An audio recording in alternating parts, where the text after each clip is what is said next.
Hello,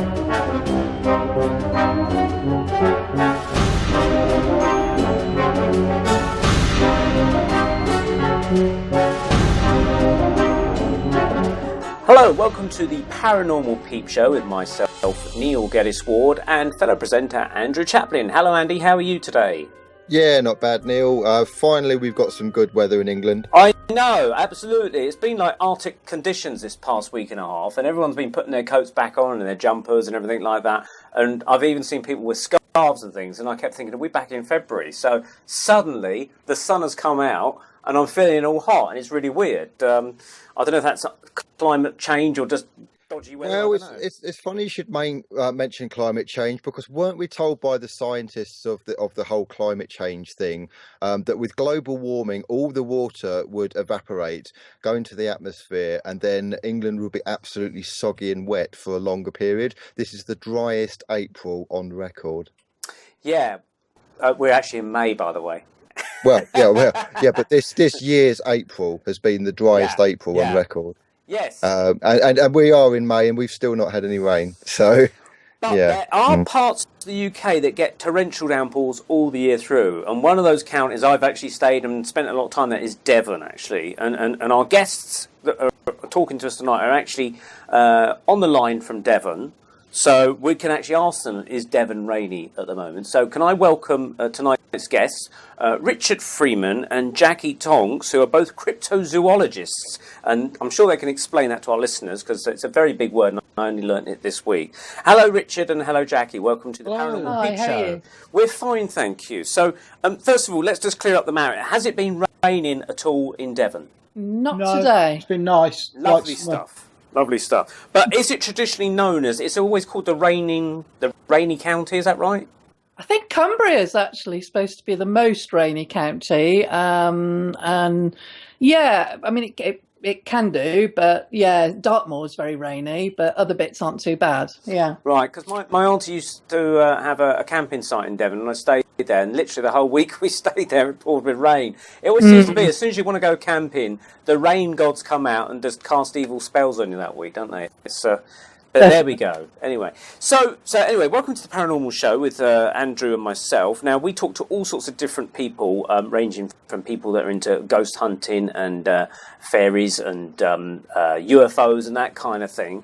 Now, you've got a slightly different angle tonight on the Paranormal Peep Show. You're coming in with a kind of creatures, mythical creatures, maybe real creatures, and you're trying to maybe prove their existence. I mean, can you give us some backgrounds about yourselves? I don't mind who goes first, but maybe ladies first. Jacky, if you want to go first and tell us a bit about yourself.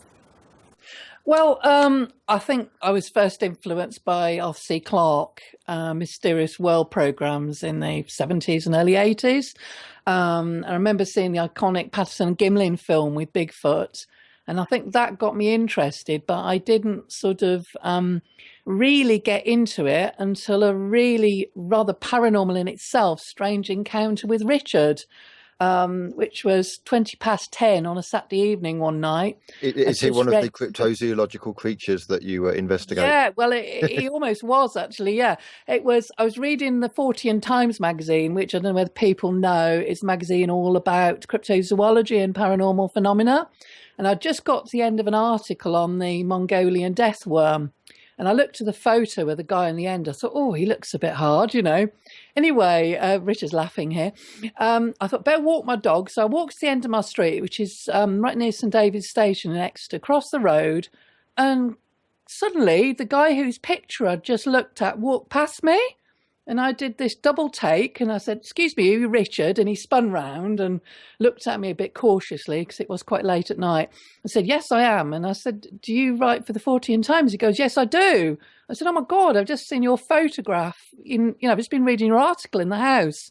So that in itself was very, very spooky. Because this is a national magazine as well. And the guy just happened to be at the bottom of my street, which is surreal in itself. So. And you didn't know where he lived or anything about him? No. Really, really bizarre, real synchronicities. So you kind of got off the stalking charge, I guess, based upon that evidence you could present. And normally it's guys that chase ladies down the street, so this is a bit of a reverse on that one. But we are in the paranormal world, so anything goes. But then I sort of bumped into him a couple of months later in W.H. Smith, and he said there was the Weird Weekend Conference, which is the conference for the Centre for Fortean Zoology. So I went along to that, and after I've been hooked, and I got invited out on an expedition with Adam Davies, who's you often see on sort of did the Russian Bigfoot program, and has recently appeared on other programs, and then I got seriously hooked, especially into the Bigfoot side of things. Wow. And so how long have you been doing this serious investigation side of things, Jacky? I think it was about 2002. Went on the expedition with Adam Davies and Andrew Sanderson, who owned this like a production sort of expedition company called Extreme Expeditions. And a load of us went sort of, as friends really more than anything, and interested people. And that seriously got me hooked. I did not think Bigfoot existed. I went along because I thought I'd see a bear. I wanted to see a bear in the wild or a cougar. And I seriously did not think there was any chance that Bigfoot could exist in America. It's sort of with so many people around. I thought, no way. But by the time I got back, I was 97% convinced it existed. And then the second trip, which I'll probably tell you about later, I actually saw it, which is a very freaky experience. So. Oh, wow. We look forward to hearing that. Okay, so thank you for that, Jacky. So, Richard, you've also got your side of the story where you meet people that just accost you in the street saying, I've read about you in a magazine. It sounds like you have a bit of a paranormal life going on quite a lot there. So can you tell us a bit about your background and how you got into this whole cryptozoology kind of thing? I can answer that in 2 words. Doctor Who. Ah, yes. I grew up in the 1970s with the great and sorely missed John Pertwee as the Doctor, and he'd been trapped on Earth by the Time Lords, changed the dematerialization codes on the TARDIS. So all his adventures were on Earth. So they were all the more frightening and compelling. So you had things like giant poisonous maggots crawling out of slag heaps in Wales, and you had intelligent super evolved marine dinosaurs coming up out of the sea, and disembodied alien intelligences that animate plastic, and then had grown bodies that look like these huge Lovecraftian tentacled monsters in doll factories, and all these bizarre weird things. There's so much menace and weirdness in Doctor Who that you just don't get in other series like Star Trek or anything like that. Doctor Who is far, far better, far more frightening, far weirder, and far more. It's more horror really than science fiction when you analyse it. And that's what fascinated me with monsters and strange creatures. Then when I left school, I became a zookeeper for many years. I was at Twycross Zoo, where the PG-tipped chimps came from, if you can remember those. Yeah, definitely. Yeah, and I was there and I ran the reptile house. I looked after crocodiles, alligators, snakes, lizards and things. And then I went away to university to study zoology. And whilst I was on holiday from university on Bodmin Moor, I was out on Bodmin Moor looking for the beast of Bodmin Moor.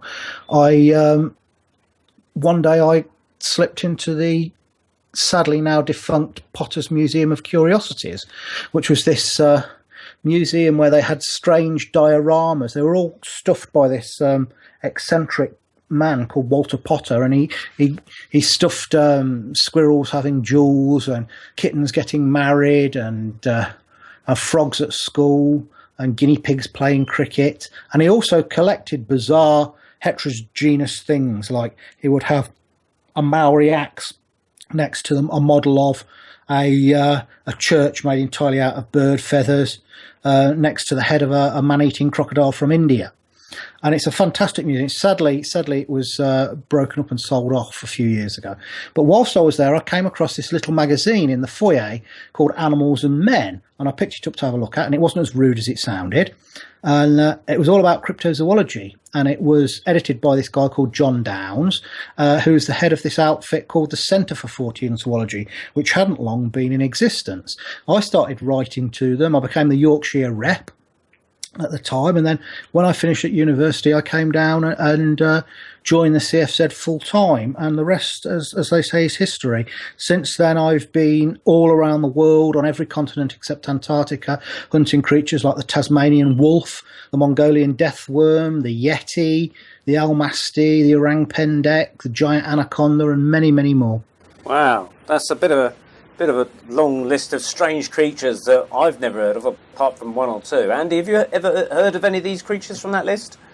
Funnily enough, the Mongolian death worm I've heard of, but perhaps you can explain what that is and what the story is behind it. Well, the Mongolian death worm first came to the attention of the West. In Mongolia, it goes back centuries. It first came to the attention of the West in the early part of the 20th century. Mainly through a guy called Professor Roy Chapman Andrews, who was a paleontologist. Apparently, he was the model for Indiana Jones. He was an American paleontologist who went out into the Gobi Desert looking for the remains of early man. And what he found instead was lots and lots of fossilized dinosaur eggs, and that's what he became famous for. But the Mongolian Prime Minister had asked him to look out for what they call the Alroy hoi hoi, which translates as the intestine worm, which is a creature, they say, looks like a great length of cow's intestine, hence the name, and it crawls up to the surface during the hotter months. And the nomads go in great terror of it. According to Roy Chapman Andrews, they believed it could spit a corrosive yellow saliva that acted like venom. Sorry, it acted like acid and seared through flesh. And it could also produce great blasts of electricity like an electric eel. And there was stories of camels that had trodden on one of these things and then convulsed and fell over dead. And there's one story about a geologist sticking a theodolite into a sand dune, and then he starts foaming at the mouth and thrashing about and falls down dead.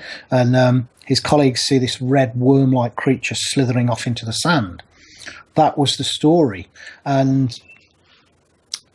And since then, several other cryptozoologists have gone over to the Mongolian desert, the Gobi, to search for this thing. And the area, when it was under socialist rule, was more or less closed. But in the 90s, it opened up. And a Czech cryptozoologist called Ivan Merkley, who's sadly now dead, went on a couple of expeditions over there. And my colleague Adam Davis went as well. So I thought it's always something that's fascinated me. So I went over there and I travelled for 1,000 miles through the desert.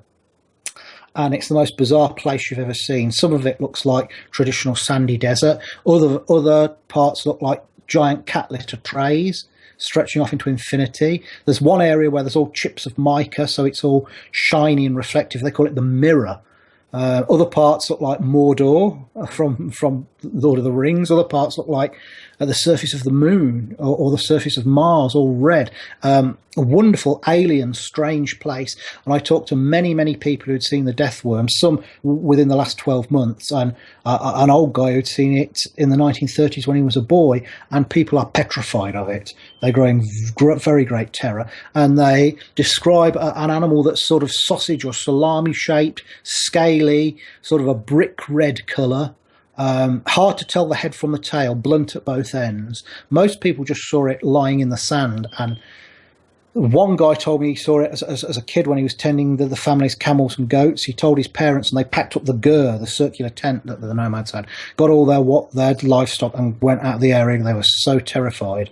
And the nomads say that the electricity, they call it throwing lightning, that's folklore. They don't actually believe it does that. But they say it can spit this terrible burning venom, and they are absolutely petrified of it. Has anyone got any sort of videos or photographs of this creature? No. I made a documentary called Lair of the Red Worm, and if you go onto YouTube and type in Lair of the Red Worm, you'll get it. I talked to an awful lot of witnesses, but we didn't see the creature itself. I don't think it is a worm. I think it's a reptile. I think it's a worm lizard. There are a group of reptiles called amphisbaenas, or worm lizards. They're not true snakes. They're not true lizards. They're a little side group of their own, and they're strange sausage-shaped burrowing limbless reptiles, and I think this is a large undiscovered species of amphisbaena or worm lizard, and that is what a Mongolian death worm is, in my opinion. And I'd love to go back and have another crack at it. So it sounds like a slow worm with attitude or something. Yeah, they're not that closely related to slow worms. They have a superficial resemblance, but they're a different group. They're a sort of sister group. Slow worms are legless lizards. These things are not true lizards, but they're related. And how big are they, roughly, if people describe them? Generally about 2 feet long. Some descriptions were bigger, up to about 5 feet, but about as thick as your arm. Rather like a draft excluder. So we're not talking about the huge things like they were in Dune or Tremors. People get that idea into their head, but they're not. They're quite small, but they generate an awful lot of fear. And in terms of like its name, the death worm, like what's its main way of allegedly killing either people or animals or whatever? Spitting this searing venom at them. Oh, okay, yeah. And electrifying them as well. And it was interesting, Pat Spain had that Cryptozoology series, and they were showing that animals that move very fast across sand generate static electricity. And there was a case of a Russian guy who threw, I think, petrol over one because he wanted to kill it, because his guy went hysterical when he saw it. And he threw petrol and it just blew up in his face. So, it probably was generating static, so that could be part of the explanation for that. Do other, has there been cases of snakes or reptiles that have generated static as well? Not really, no. Yeah, I don't know. This was the first thing on the Pat Spain programme. It'd be interesting to sort of test it out. There are certain types of cobra that can spit venom. Yes, yeah, that's right. Is it the king cobra, I think, or No, the king cobra. King cobra doesn't spit venom. King cobra isn't actually a true cobra at all. Oh, isn't it? Oh, right. No, it's called a king cobra, but it's not a true cobra. No, there are certain types of cobra, the spitting cobras that spit. They can bite as well, but they also spit their venom. Interesting. I was having a conversation with my girlfriend the other day for some reason about spitting. What was it now? Saliva, and apparently she like a cobra or something like a snake. Some people sort of accidentally spit their saliva out like snakes, and it's just a phenomenon. I don't know if it's just only women, but maybe blokes do as well. Roy Hattersley. I think Roy Hattersley was probably the main culprit on that got that ball rolling. But she's done it a couple of times, so I thought, all right, fine. Well, Princess Diana referred to the royal family as lizards, so Absolutely. The whole David Icke reptilian thing comes in here. Just should pay a visit to Buckingham Palace. They, travelling around the world and actually on their doorstep. So Jacky, you've ventured around the world with Richard on these kind of trips sometimes?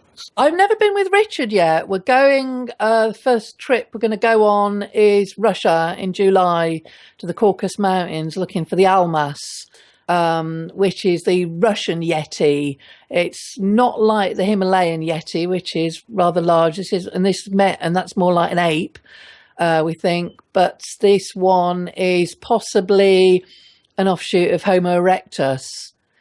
Seems to be, Richard will explain, it seems to be a lot more advanced. The Almasti is bigger than a modern man, but not as massive as the true Yeti of Tibet and the Himalayas. It has a thick brow ridge, no facial hair, flat nose, lipless, broad mouth, big teeth, massive shoulders, very little neck, 7.5 feet tall, covered in hair. It has primitive tool use, but most apes have tool use. It can use clubs and rocks and things, but it doesn't have fire. And the Russians took it so seriously that in the days of the Soviet Union, there was a commission to study it. And there's a new commission that started a few years ago.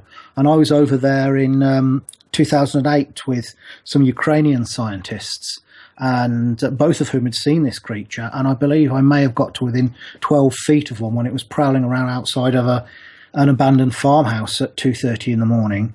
But there's been some very interesting recent developments with it.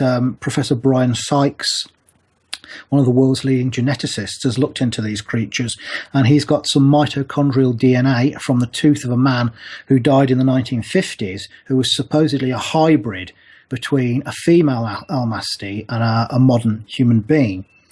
And he got the mitochondrial DNA, that's from the mother's side, and also from mouth swabs from this man's children and grandchildren and relatives. And the DNA he got from it, he says, is very ancient.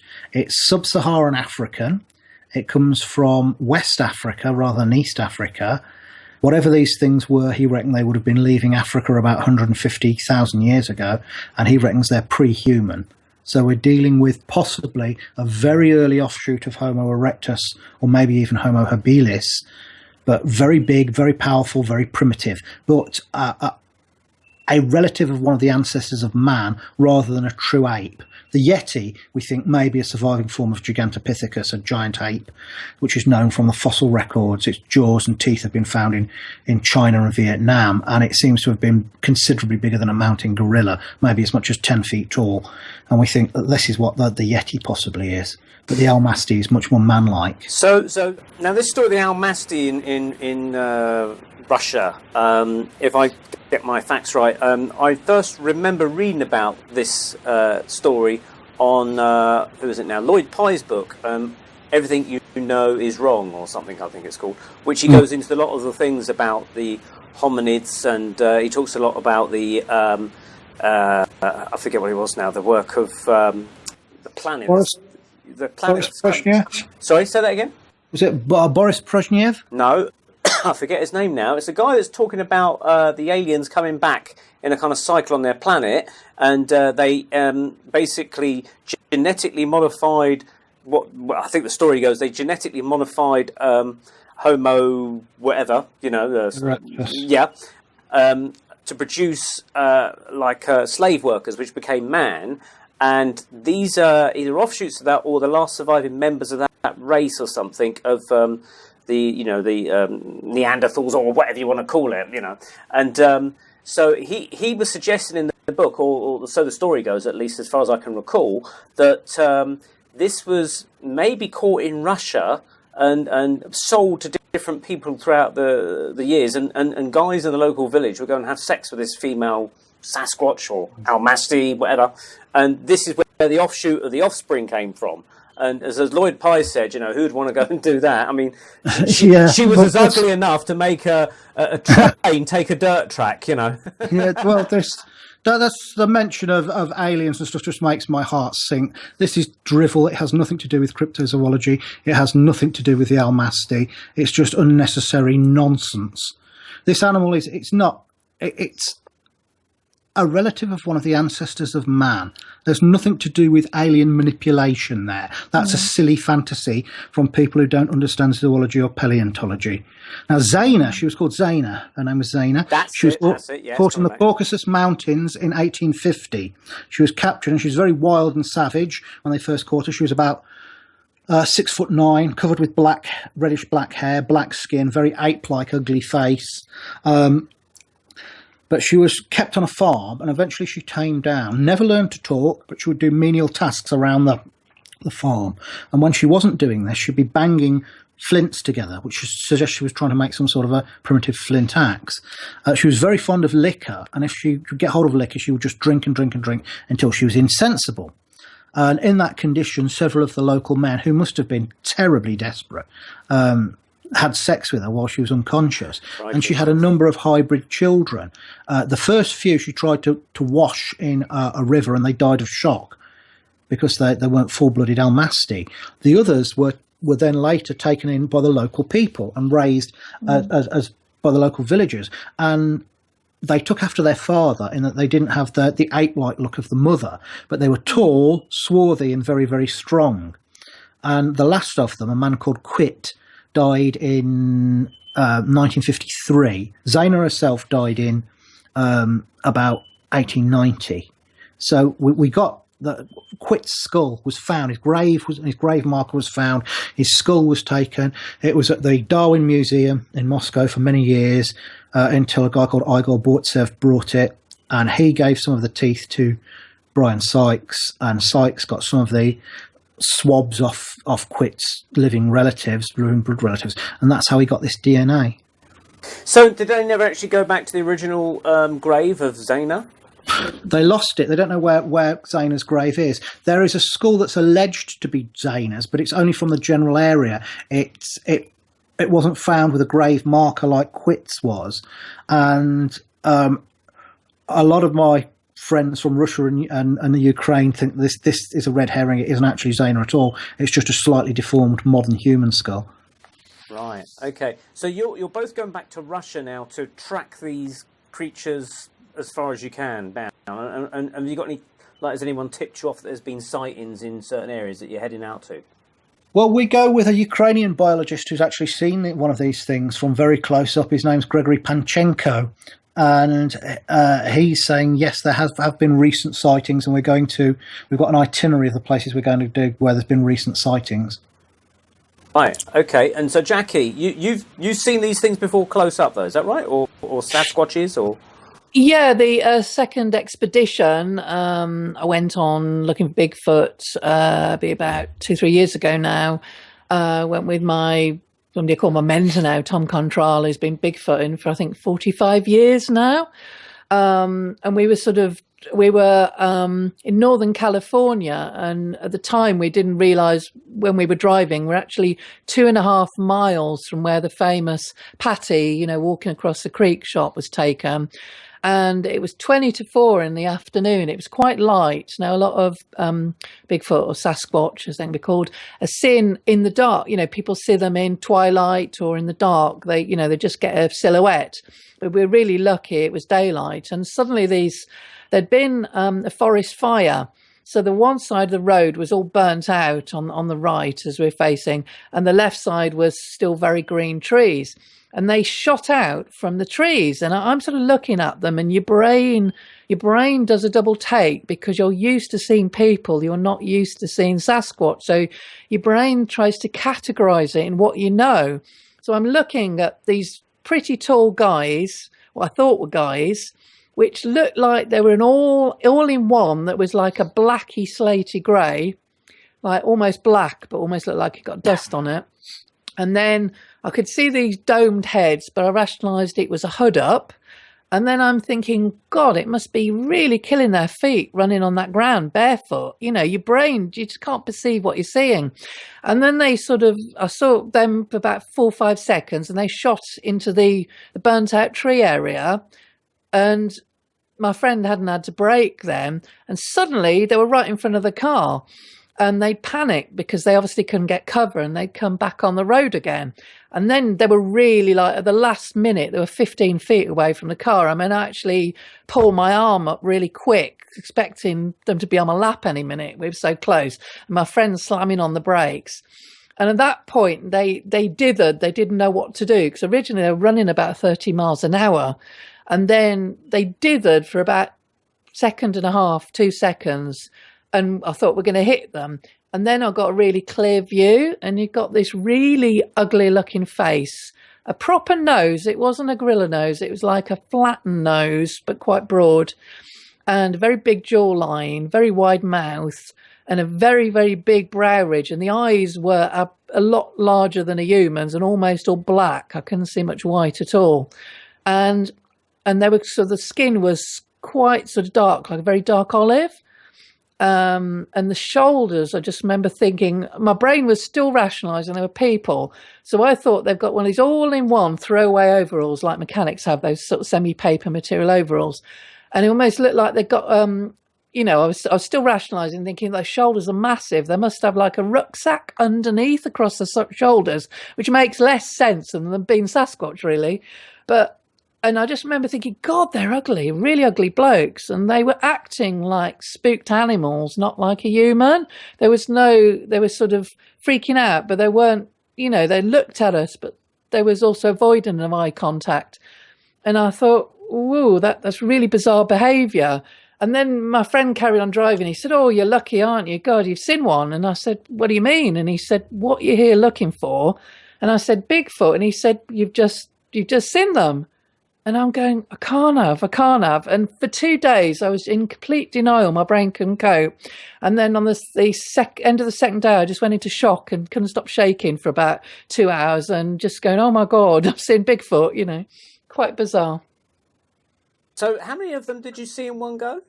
2. 2 of and them? My friend said there were 2 males. The one, I would have said 6.5 and 7 foot. My friend, who's ex-forces and probably a better judge of height, said there were 7 and 7.5 foot. But one was an older male. There looked like a bit grey on it. And the other one, he said, was an adolescent male. So it was caught in literally like a deer in the headlights, sort of stunned, didn't know what to do, kind of thing. Yeah, I mean, it was broad daylight, so the headlights went on, but they were just freaked, and they were obviously really scared of us. And there are accounts of Bigfoot throwing rocks at you. They didn't attempt to do that, although they can do, and coffee table size rocks they tend to throw at people. But they just wanted to get out of our way. They looked really, really scared and freaked by us, and they just went in. And funnily enough, most people say, well, did you go back? Did you try to follow them? Did you look for footprints? But most people who see a Bigfoot on the road, to start with, they're not expecting it. And two, they're so spooked that they don't act rational. And it wasn't until the next day we went back. And it had been raining it hadn't been much rain, but it had been raining the next day. So there wasn't couldn't really see anything. But I went to the slope they'd run down, and it was incredibly steep. It was nearly sheer. So there's no way a human could have gone down there the speed they were going without breaking their neck. So, that was more evidence they weren't human, really, for me. So when your friend slammed the brakes on, they ran pretty much back into the woods or the forest. Yeah, they went down exactly the way they'd come. Yeah. Right. So you was actually in their territory, I presume, and there could be presumably a good chance if you went back to that place like you did like a day or two later. But if you went back there maybe next week or something and ventured around that area, there could be a good chance that you could catch a few again, maybe. This is one of the most top sites. There's about some sites that you can almost guarantee you'll get some sign of Sasquatch, and this is one of them. It's up a road just out of a little village called Orleans in Northern California, and I think it's called the OS Road. It's Orleans, and I can't remember the place it was meant to go to. It never got there. It's a logging road. It's pretty spectacular. It's all sort of grit on it, and you can drive it quite fast. And it's incidentally the one Dom Jolly tried to go down when he wrote the book. Is it Richard Super Monsters? Scary Monsters. Scary Monsters, Super Creeps. And it was the road he tried to go down, but he tried to go down in winter and he got stuck and had to be dragged out because he got stuck in the snow. But it's that road, and there's the campsite at the end, and it is one of the best spots for seeing Sasquatch. And as I said, it was literally 2.5 miles from where the Bluff Creek shot was taken, in the late 60s. Now Dom Jolly's a big fella, so there's no chance of you mistaking him for the Sasquatch, was there? No, I don't think so. No, it's a little bit bigger than him, even. Yeah, he's not quite as hairy enough. I don't think. I don't know. You don't shave too much if you're living in the wilds for a few days. Andy, you're familiar with this Patterson film, the Roger Patterson film from 1968? Have you seen it? Yes, I have. Yeah, I mean, there's been so much debate about it, whether it's a man in a suit. Some people say they can see the zip lines. Other people say no, it's genuine. The way it walks is, and the proportions couldn't possibly be human. I'm really on the fence with it. I'm really kind of like neutral. I'm one of those people where, like, if I saw it, I don't know if I'd want to see it, but if I saw it, I'd believe it. But I don't doubt for a moment that, especially when you have more than one witness, that they're seeing something. My only thing that I would say is that this thing about them not being aliens or having nothing to do with aliens as being rubbish, I would have to disagree. Now, I wouldn't actually say that I believe that they are aliens, but who knows? They could be coming from a different dimension, and who knows that they weren't seeded here or the result of some kind of test tube genetic experiment by some off-world group. I don't think we can really know that to be true or false. There's no need to drag that in, though. They make perfect sense as animals that evolved on Earth. You might as well say, I think bears were developed by aliens, or I think rhinos were developed by aliens. That they're a creature that fits in naturally with our world. They're just animals that we don't know. The gorilla, the mountain gorilla, was a hairy ogre from native folklore until 1904. The okapi, which is a short-necked giraffe, its nearest living relatives died out 15 million years ago, wasn't discovered until 1915. More recently, there's things like the dwarf tapir that was discovered in South America. So new animals turn up all the time. And here's a quandary for you. Here's a really, really strange thing about how modern science works. A theoretical physicist can write a paper, a scientific paper, on a particle that nobody has ever seen. It's inferred by the actions of other particles. That's perfectly fine, according to science. But if a zoologist writes a paper on an animal that thousands of people have seen, but we haven't caught one yet, then that's heresy. He's a scientific heretic. Very good point. And I'll tell you a great example of this. There was a man who died of starvation in a Parisian gutter in 1820. And his name was Pierre Denis de Montfort. You won't have heard of him. Very few people have. Even scientists, very few of them have heard of him. But during his lifetime, he was one of the most celebrated scientists in the whole of Europe. And he was born in France in the 1760s. And he became a biologist and specialised in the study of mollusks. And he became so well respected and so famous, he was attached to the Natural History Museum in Paris. He was attached to the Botanical Gardens and the university. He wrote a number of books. He was sent on expeditions, geological and biological, all across Europe and as far afield as Egypt. And he studied octopus and squid, amongst other things. And he got talking to whalers from Nantucket who had settled in Paris. And he talked to a number of them. And they said that they had seen huge sucker marks on the sides of sperm whales. And they said that dying sperm whales had often vomited up huge tentacles, far more massive than the tentacles of any octopus or squid known to science. And he postulated the existence of the giant squid and thought it might be behind the stories of the kraken from Norse mythology. This is years and years before the giant squid was actually found. And because of that, because of his theories of there being a squid of immense size, he became a scientific pariah. He lost his job. No one would employ him. And he spent his days trying to earning a living identifying seashells for people, and eventually died of starvation in a gutter when he was one of the most respected scientists in the whole of Europe. And in 1857, he was proved correct when the first giant squid was captured. He was right all along, but because he had these theories, he was looked on as a complete pariah. That's quite sad, isn't it? It's very intolerable that people will do that, and rather than say, yeah, okay, that's plausible, but let's see what's out there and just give it time to see if anything manifests. It's quite sad that people will treat people like that, just on a theory, really. And the same happened to Grover Krantz, who's one of the what we call the Four Horsemen of Sasquatchery. The people who really started the research into this. He got. He was doing really well, and he said, he got a lot of really good footprint casts and said, I think this thing exists.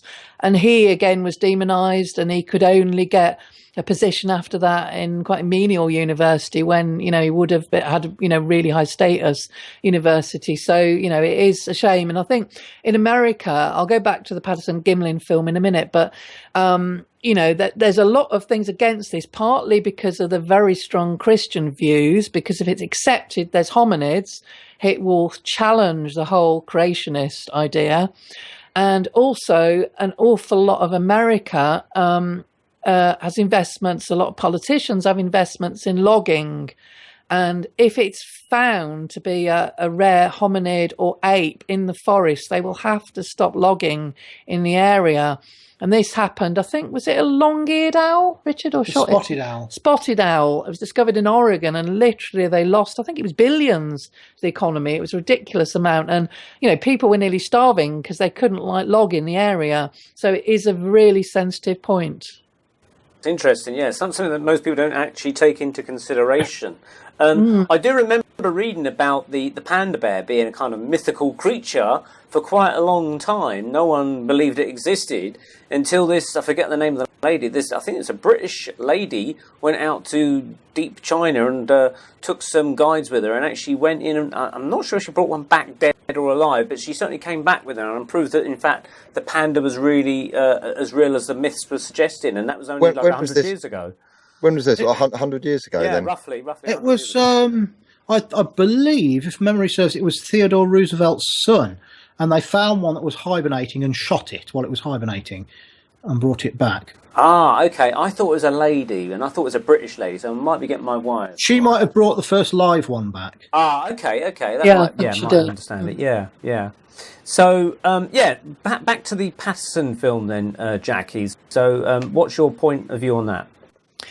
Well, I actually know, I'm friends now with Bob Gimlin. He was, Patterson was the person holding the camera, and Gimlin was the other guy with him.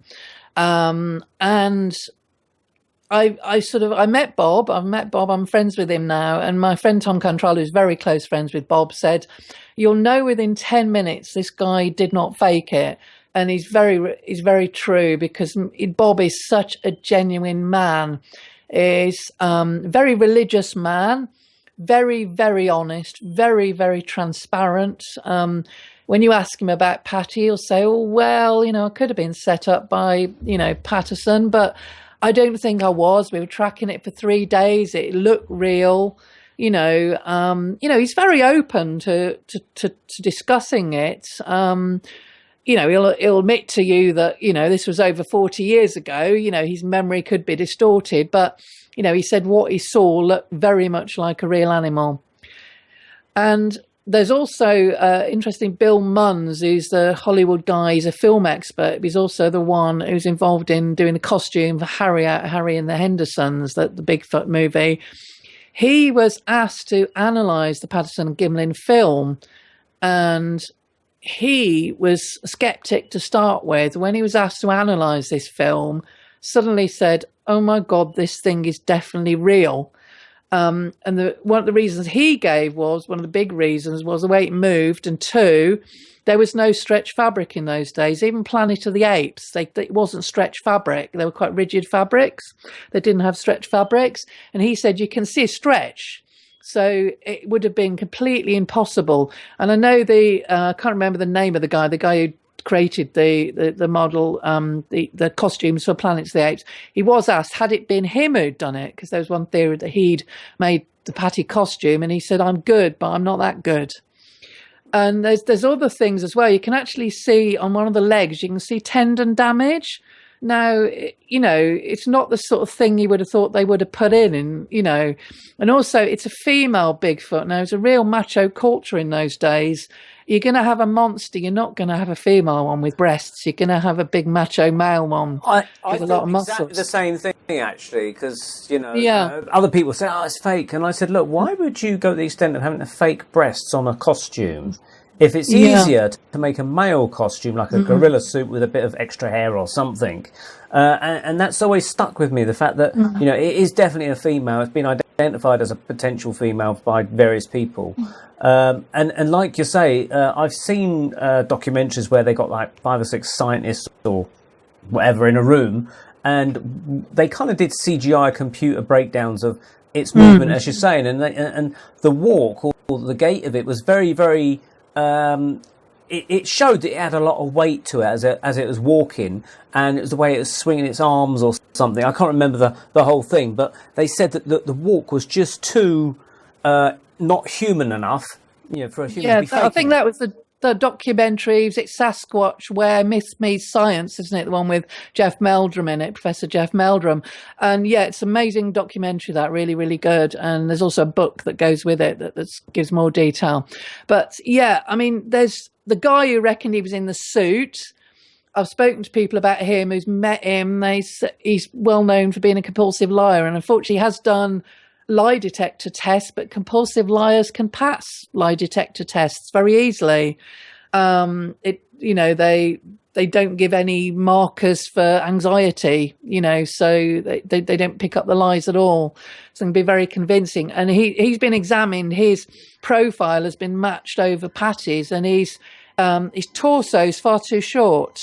The whole shape of him is completely different. Well, so it's definitely not him. Well, our friend Ben Emlyn Jones, who hails from Oxford, he's done talks on skeptics and things like that. And in his skeptic talk that he did for our High Wycombe Paranormal Meetup group, he brought up this film in passing, and he said, and I can't remember the name of the person he brought forth as supposedly admitting that he faked it, but they offered no proof of how they faked it, but he said, "Oh, it was his wife in the suit." But as Ben said, how can you have like a 6'7" or whatever person supposedly as your wife? You know, if your wife is 5'3" or 4 Yeah, or they 5, keep changing their stories as well. They never keep consistent story to what happened as well, which makes you more suspicious, really.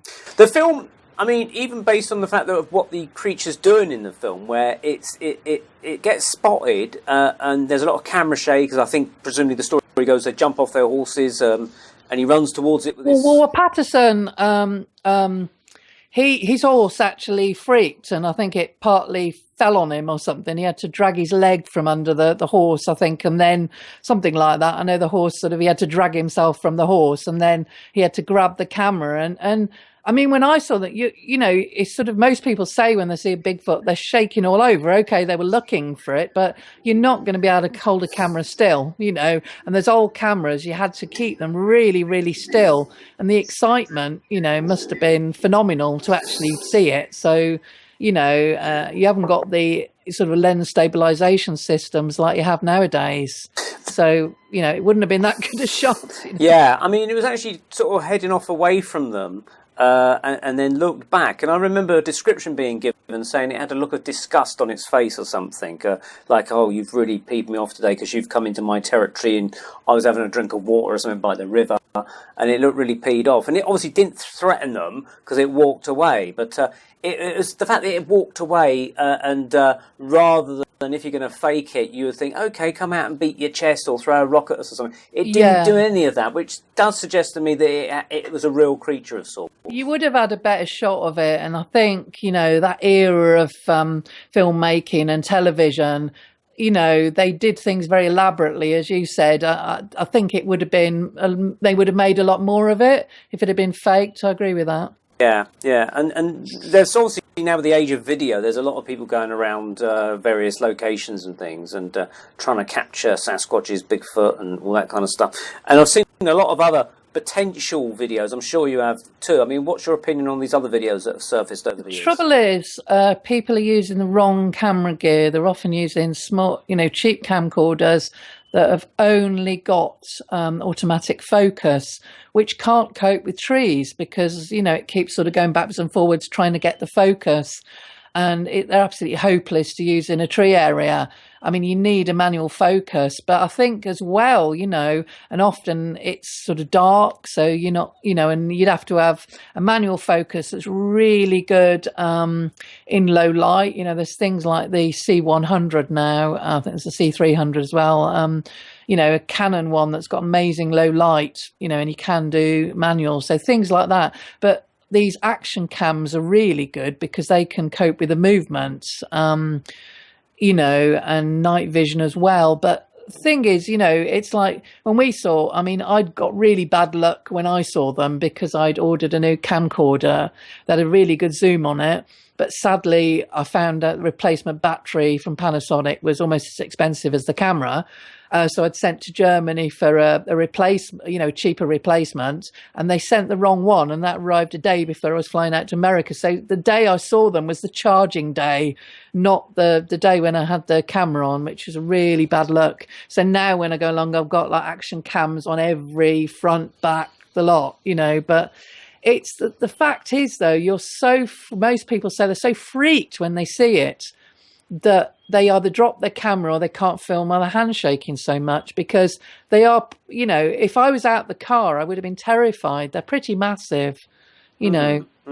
Most people say that, you know, the primitive instincts kicks in and they want to get out of the way. You know, there was a guy who saw one with his family and they said he had a camera on him. I said, why didn't you film? He said, because it could have eaten my children. I wanted to get my children out of the way, you know. Yeah, so that's been the case. A lot of people sort of when they've seen UFOs and they said, why didn't you film it? And they said, it didn't occur to me. I was just so gobsmacked at looking at the object that I forgot that I'd got my camera on me. Andy, when you've gone out and done kind of ghost research, ghost hunting, things like that, have you seen anything that's kind of sort of, I don't know, frightened you or scared you so much that you forgot to grab a camera or anything like that? Only some of the village locals. Well, I think that covers every area then, doesn't it? Yeah. But in terms of spooks and ghosts, no. In terms of cryptozoology, definitely no at this stage. And how do you think you'd be if you were faced with a Sasquatch or a Almasty or something, and you had your camera? Do you think you'd be freaked out, or do you think you'd cope? I would. It depends on the distance, first of all. If it was 2 foot in front of me, that would be a bit of an issue. If there was a fair bit of distance, say kind of half a football pitch, 50 metres, I would think, okay, grab the mobile, get this down on evidence. So yeah, it's kind of a case of you don't really know how you're going to react until you're there, kind of thing. And very often, yeah, you might be in a kind of flummoxed state and only really think afterwards, actually, I really should have grabbed the camera. Yeah, I mean, I've been like that in certain ghosty hunt situations where I thought, actually, it might have been a good idea to document this a bit more. Now, I mean... Sorry, Jacky, go on. I mean, I remember it like I've been in a couple of car accidents, and my memory of it is like a car accident. It's like a trauma thing, you know, your sort of brain slows everything down, and, you know, they're probably in front of me for probably 8-9 seconds at the most, probably less than that, but your brain slows it all down. So you're not functioning normally at all. You're just in shock, basically, you know, when you're seeing them. So, you know, suddenly grabbing your camera just doesn't come into your mind. Yeah. Now, one of the stories I've read about this Patterson film is that, and it's not widely known about, and maybe you know this, I don't know, but is apparently he returned there the next day with dogs to track possibly yes, he did. Yeah, of the thing. Yeah, Bob's told me that. Yeah. Yeah. I don't know where that led to, though. I mean, can you fill us in on what the sequel to that was? I think they tracked for a while and then they lost the scent, from what I remember Bob telling me. I'll have to ask him again, but I think they did manage to track for a bit and then they lost the scent. They never saw her again after that one sighting. So they never bothered to return to that area, thinking, well, that's obviously a hot spot, perhaps, or did they just give up? They did do, I think, yeah. But Bob's only he's not had a really good view like that in the daylight before. He says he does reckon he's seen one since. He was camping once, and he said he saw something really tall step back from in the shadows that looked like the silhouette of one, but he's never seen another one since. But I think Bob is about 84, 85 now, and he still goes Sasquatching. Wow. And it's really nice for him because he was ridiculed for years, and now you've got programs like Finding Bigfoot now, where people are starting to, you know, make it acceptable to believe in Bigfoot, and all these people are, you know, because years ago, if you came out with this, you know, they're very closely knit, some of these little towns in America, and you're very reliant on your neighbours. And if you came out with this sort of stuff, you'd be completely ridiculed and ostracised. So, you know, you didn't do it. And he really, you know, had the mick taken out of him, he said. And now, you know, and he didn't want to talk about it for quite a long time. And now he's accepted. He loves it. He said he loves to go and meet people. He's the nicest bloke out, really, really friendly. And he said it's great that people actually believe him now, you know. That's great. But there's also the story, remind me the story of, I think it's Albert Osman, the guy who was, I think he was a gold prospector from, I think he had moved to America, and I can't remember where, possibly Germany or Poland or somewhere. He was, I think he was Swedish or Dutch, I can't remember. Yeah. Do you want to remind our listeners of that story? Because it's a very interesting story. And again, like Bob, he was very, very reluctant to come out. And it's only after he started to read, 30 years after experience, other accounts in magazines that he then came forward with his story. I think he was either gold prospecting or trapping anyway, for first. And he was in his sleeping bag, and this Bigfoot supposedly grabbed him in his sleeping bag, slung him over his shoulder, and he was dropped down to the bottom of the sleeping bag. And supposedly he put his boots in the sleeping bag. Some of it's a bit fantastical. You know, he said he managed to get his boots on as he was going along, which, you know, slung over a shoulder of an 8-foot high carnivorous ape sounds a bit fanciful, but that's what he said, you know. And like Bob, you know, Bob admits his story, you know, your memory can get a bit distorted probably as time goes by. to a level. So it might have been added to, but the basic, it's supposed to have carried him along for miles and then took him to a cave, and there was other Sasquatch in the cave. And some of it is quite interesting. So he goes into detail about the nests they'd done, and he said it was woven. Now, I've seen mountain gorilla nests, and they look like they're done by a human. They're like this sort of almost primitive weaving of the undergrowth. So that was, accurate to what apes will do. And he reckoned that his theory was that the male had kidnapped him to mate with one of the females. And he probably got scared at this point. And he got near one of the males, and I think he managed to give it some of his snuff. And I think it, which you can probably correct me if the story's wrong, started to choke. And that's when he made his getaway, and he ran as fast as he could and got away.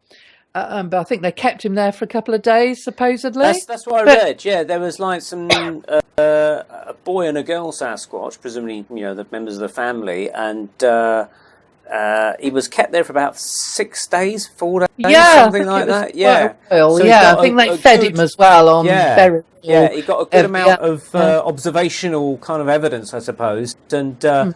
Yeah, and the snuff, he gave it some snuff or something, and it got a bit high or something, and it started choking, and that's when he met, and it tried started to eat the snuff, a whole packet of snuff, and it started choking, and he made a run for it while it was going on washing its mouth out. Right, okay, and then this was like in 1927 or something, I believe.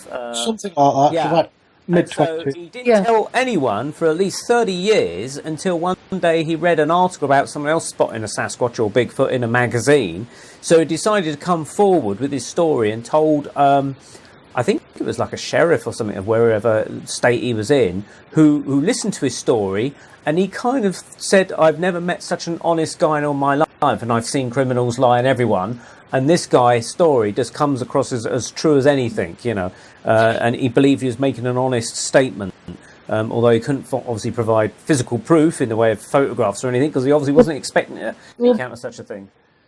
Well, that's right, and it was told 30 years later, so it's possible he'd embellished it a bit. Memory's not that good over long time. So, he probably wasn't intentionally doing that. But it's interesting, though, saying about, he sort of spoke to a sheriff, that there's a really interesting Sasquatch researcher, David Paulides, who's an ex-police detective who's got really into the Sasquatch side. And he's written some really good books, The Hooper Project, where he went around interviewing First Nation people of the Hooper tribe, which is a tribe that's very close to where the Bluff Creek patty shot was taken. I've driven through the Hooper Reservation. Can I stop you there, Jackie? I'll tell you why. It's very interesting. We're about to take a break, though, and as all radio stations take a break, they always interrupt their person halfway through, and I'm kind of keeping up that tradition. So I'll say we'll resume this story if that's okay with you. That's we'll backtrack fine. a little bit. What we'll do, ladies and gentlemen, we'll just take a break here, listen to a few commercial breaks and things, and we'll resume very shortly. Stay tuned. We're talking to Richard Freeman and Jacky Tonks, cryptozoologists, and it's proving very fascinating. We're talking about Sasquatches and all strange creatures. So stay tuned, and we'll listen to more in part 2. Hi, this here is Maynard from down south in Tennessee, and my family came to this country on the Mayflower, so I embraced my British roots by listening to the Paranormal UK radio network. Boy, howdy, now I gotta go get me some pork rinds. Demons Dwell, The Tower, is a thrilling novel of supernatural terror by Irene Allen Block and Mark Johnson. A hidden evil torments a young couple in a small Italian village along the Mediterranean coast and threatens to destroy their once peaceful lives. As the dark forces close in around them, hope arrives in the form of 2 paranormal investigators. Using their psychic abilities and research experience, the pair quickly finds themselves embroiled in a 100-year-old mystery involving satanic cults and terrifying entities. As they confront the evil forces around them, the investigators are drawn further into the dark and mysterious world hidden beneath the seeming tranquility of an ancient Italian village. Demons Dwell, The Tower, is now available on GlanetTie.com, Amazon.com, and BarnesandNoble.com. Hello, this is Lord Lewis Smythe, formerly of the House of Lords, and you're listening to the Paranormal UK Radio Network. Oh, sorry about that. Hello and welcome back to the Paranormal Peep Show with myself, Neil Geddes-Ward, and Andrew Chaplin. Are you still there, Andrew? I am indeed, yes. Jolly good. And yeah, I've got a question about the crossover between the cryptozoology world and kind of like, how could you call it? Kind of urban myth stroke legends, and whether you guys believe in that kind of thing. And what I mean by that is things like, for instance, maybe the Mothman or the Slender Man. Now, the weird thing is about the Slender Man is that it started off more as kind of like a comic book character. But there were then kind of reports that people have started seeing this Slender Man. And there is a kind of like an idea that Nick Redfern goes with, I think, in that sometimes thoughts create reality, that maybe like with enough intense kind of thoughts, they almost manifest these things into reality. And That's called a tulpa. Yeah, tulpa, that's the one. Well, what are your guys' views on tulpas? The Slender Man was completely fictitious. It was created by a website. It was created by a guy on a website. Mothman is something entirely different. Mothman was seen independently, and it was seen by hundreds of witnesses around the Point Pleasant area in West Virginia in the 60s, over a period of about 18 months. And similar things have been seen elsewhere. That seems to be more of a paranormal entity per se than what you would generally define as cryptozoology, which is flesh and blood animals that are real in the same way that you and I are. Mothman doesn't seem to have any relationship with any other evolutionary relationship with any other creature on Earth. It's something utterly bizarre. But to get back to tulpas, it's actually a Tibetan thing, and it's pre-Buddhist. The idea is that under intense concentration over very long periods, somebody can create a three-dimensional visible thing or object with the power of their own mind that other people can see and is tangible. You might call it an artificially created ghost, if you will. There was a woman called Dame Alexandra David Neal, who was a French singer, and she travelled widely in Tibet and after years of study, became a Tibetan Lama. And she says that she created, over several years, a tulpa of a monk, and she envisaged him as a rather jolly, chubby, happy little fellow, and he would follow her entourage around, and people would see him and just think he was another monk.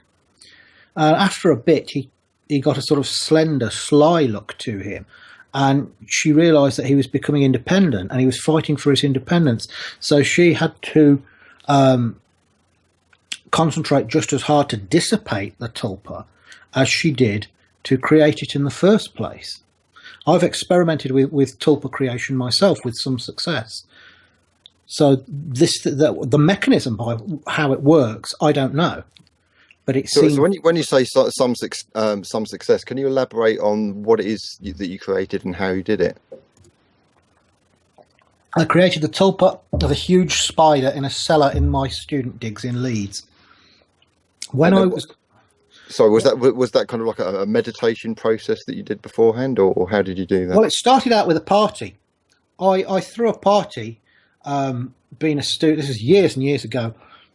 I was celebrating 10 years of being a goth, and I threw a big goth party in the cellar of this old house that I used to rent. And we had big pictures up of H.P. Lovecraft and Edgar Allan Poe and stuff like that. And we had the centerpiece of this party was in this room was a big altar to a completely fictional god called Alatak Nakar, who was a spider god created by the writer Clark Ashton Smith, who was a friend of H.P. Lovecraft. And I had a big mechanical spider on it in a huge web, and a bowl of ichor underneath it, and a thame, a sacred knife, on the altar. And we just used it as a centerpiece for the party, just as a piece of fun. And the party went very well. We had a fire eater who set fire to the rubbish in the garden and burnt through the washing line. And I masqueraded as the Red Death from Edgar Allan Poe's Mask of the Red Death. And we had punch with black food colouring in it, and the whole thing was great. It was a great student goth party. But the morning after, when I was clearing up, I didn't have the heart to take down this nice altar. So I thought I will use it as a focus to try and create a tulpa, because it's something I always wanted to do. So I will go down into this dark cellar just by candlelight, and I would meditate in front of the altar, imagining a huge spider manifesting on the altar. And sometimes I would look into a strobe light to go into altered states, or do dervish whirling to achieve altered states of mind. And I'd concentrate on this spider.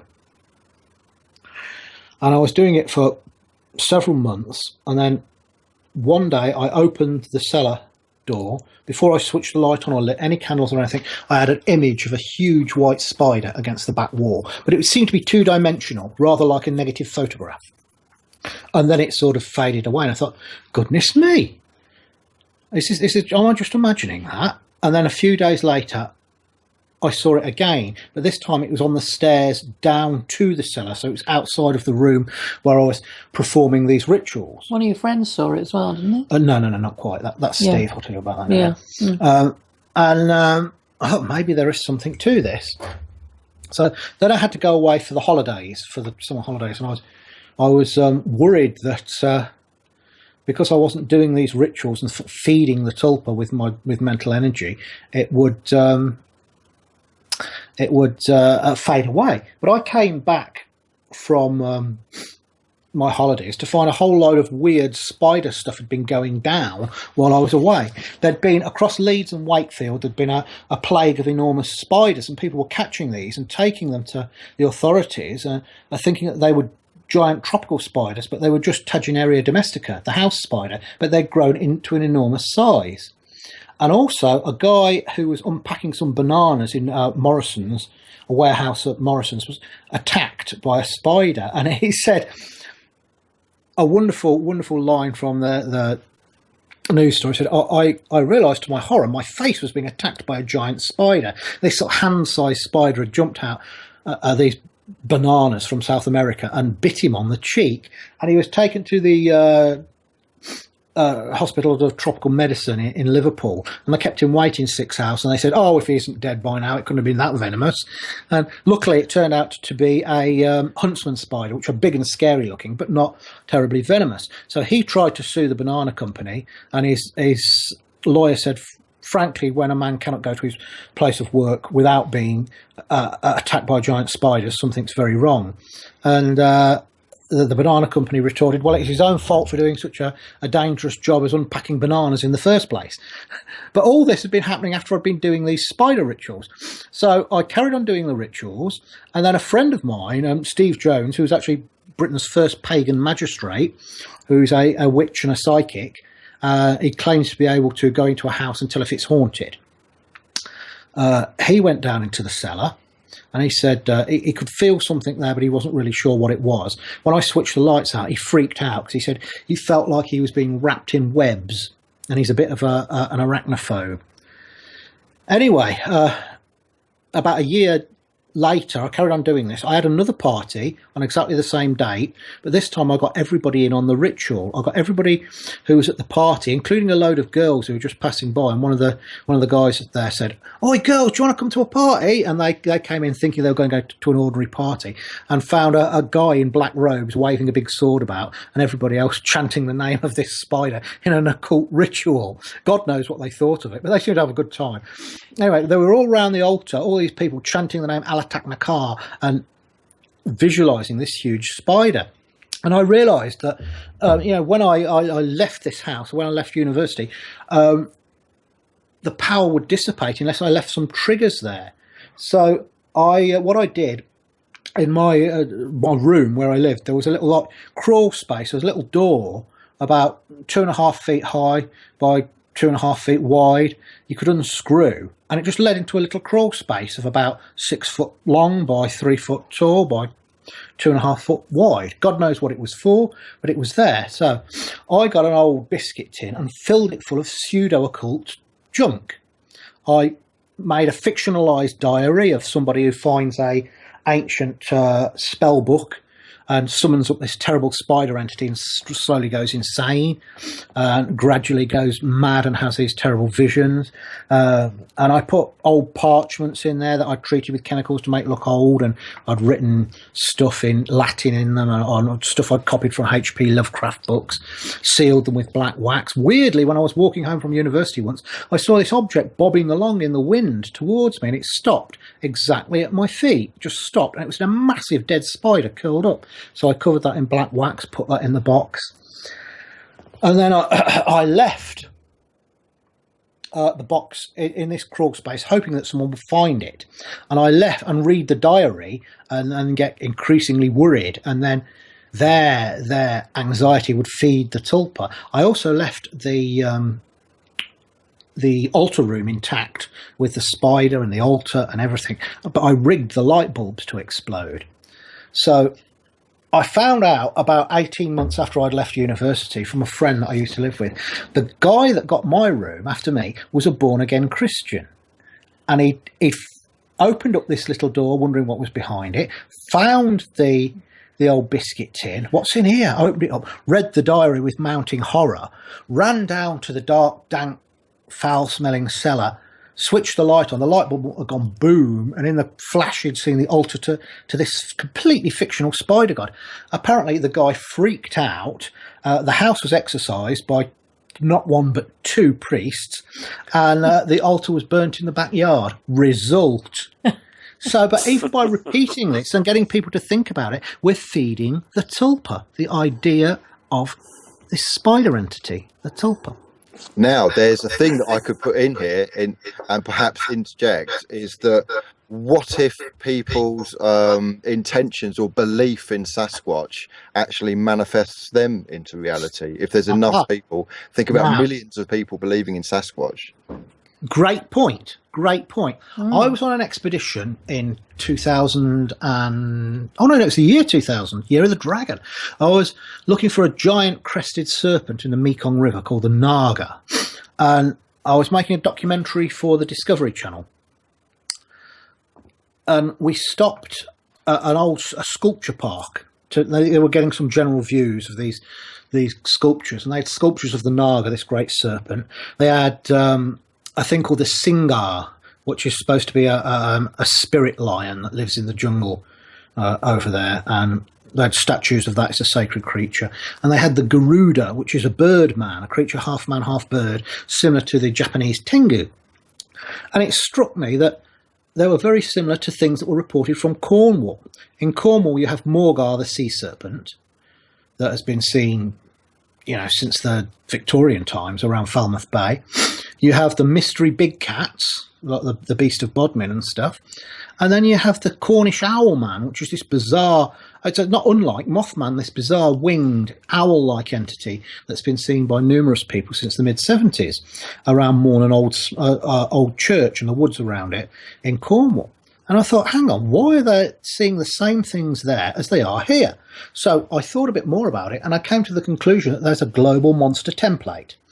Every culture on Earth has very similar monsters. You'll find that every single culture, bar none, has legends of dragons. They're the ultimate monster. Forget about demons and vampires and werewolves and all those.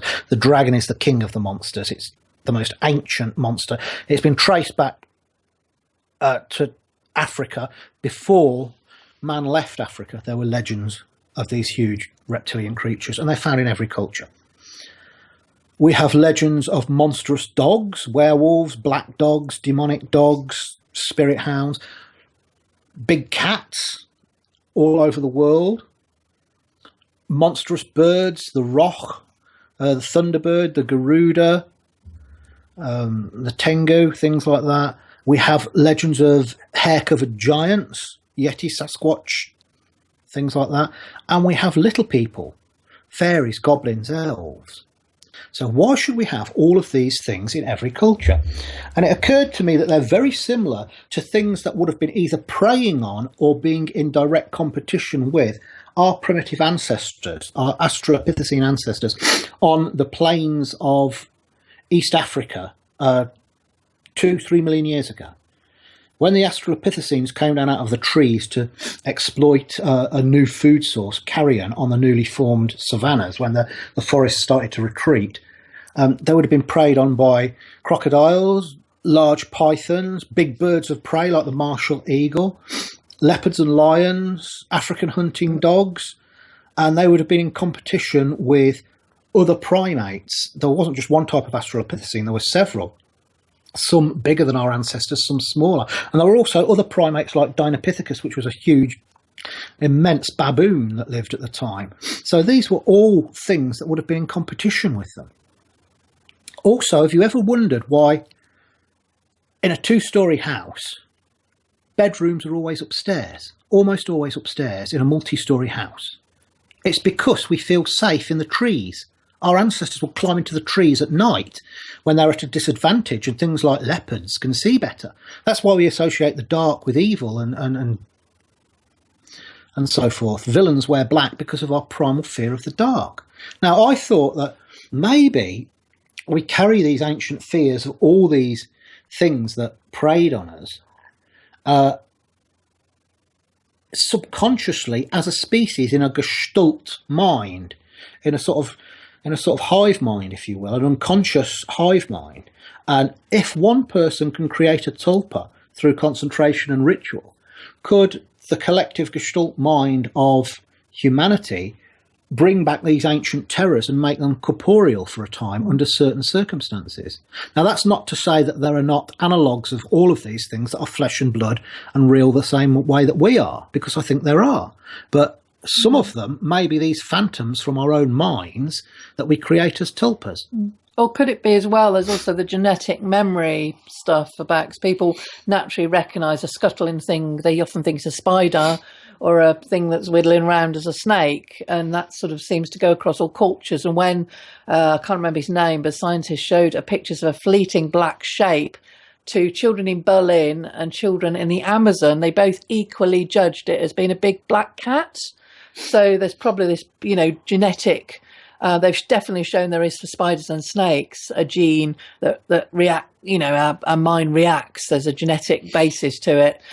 So there could be possibly for big black cats and other animals as a protective thing. Interestingly, there was a medium, he was around just before World War One, called Franek Kluski. And his speciality was manifesting animals at seances. And he would manifest a huge bird similar to a nightjar that would sit on his head. He would manifest a huge black dog, a monstrous big cat like a lion, and this ape-like creature that was so strong it was supposed to be able to pick up a man sitting on a chair as if he was nothing. So he was almost as if this man was tapping in to part of the monster template and bringing forth these ancient archetypes. I remember reading something about that, a book by Stan Gooch, if memory serves me well. But I certainly a reference to that particular. I remember the gorilla or the ape being manifested in a seance room, so I think we're perhaps thinking on the same guy there. It's an interesting story. Yeah, actually, the book to read on that is Alien Animals by Janet and Colin Board. Okay, that's one to remember. And Jacky, if we can just recount them back to part one, towards the end of part one of the show, we were talking about Albert Ostman and his encounters with Bigfoot and things, and the fact that he gave a statement to the local sheriff who regarded him as an honest man, and you said, that reminds you of a story of, and I forget the name of the gentleman, we were David Polides. He's an ex-police detective, and he's seriously got into, search for Sasquatch, and he goes around, he's got two really good books, The Hooper Project and Tribal Bigfoot. And his first book, The Hooper Project, he goes around. The Hoopers, a tribe that's not far from where the patty shop was taken, Bluff Creek. And he goes around interviewing people, and he gets to sign an affidavit, which is a thing they sign. And basically, they sign this thing to say they're telling the truth. And they can, in theory, be put in prison if they're lying. So it's quite a serious thing to sign. And he goes around with an artist, I think it's Harvey Pratt, who's the guy who does this, did a lot of the serial killer profile pictures. I think he did Bill Mundy, or, he's done a lot of the famous ones. And so he's basically interviewing them like a police detective about what they saw. And then Harvey draws the picture. And this thing is, there's all these in the books, there's all the pictures, and they're almost identical. Some of them occasionally get slightly more ape-like than others, but there is a theory, like Northern California, you get one Bigfoot that's slightly more ape-like than the others. There's the ugly ones and the pretty ones, supposedly, I'm told. It's Hollywood. It's a breach, yeah. And, but like you do with people, I suppose. But he's getting amazingly consistent results, and a lot of these people are seen as very reliable people he's interviewing.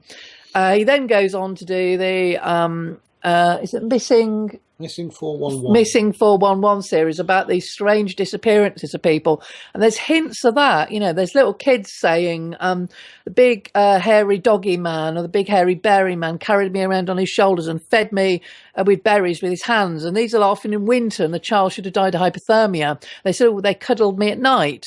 So they've got to be describing. There's nothing else it could be other than the Bigfoot or Rolf Harris. Yeah. It's what it is yet. Anyway, and it's quite, these are proper police reports he's getting, so it's really interesting, and there are some in these missing books, there's some suggestion. I mean, Bigfoot are omnivores, they do kill deer, and there's some suggestion sometimes they're possibly eating people. We don't know.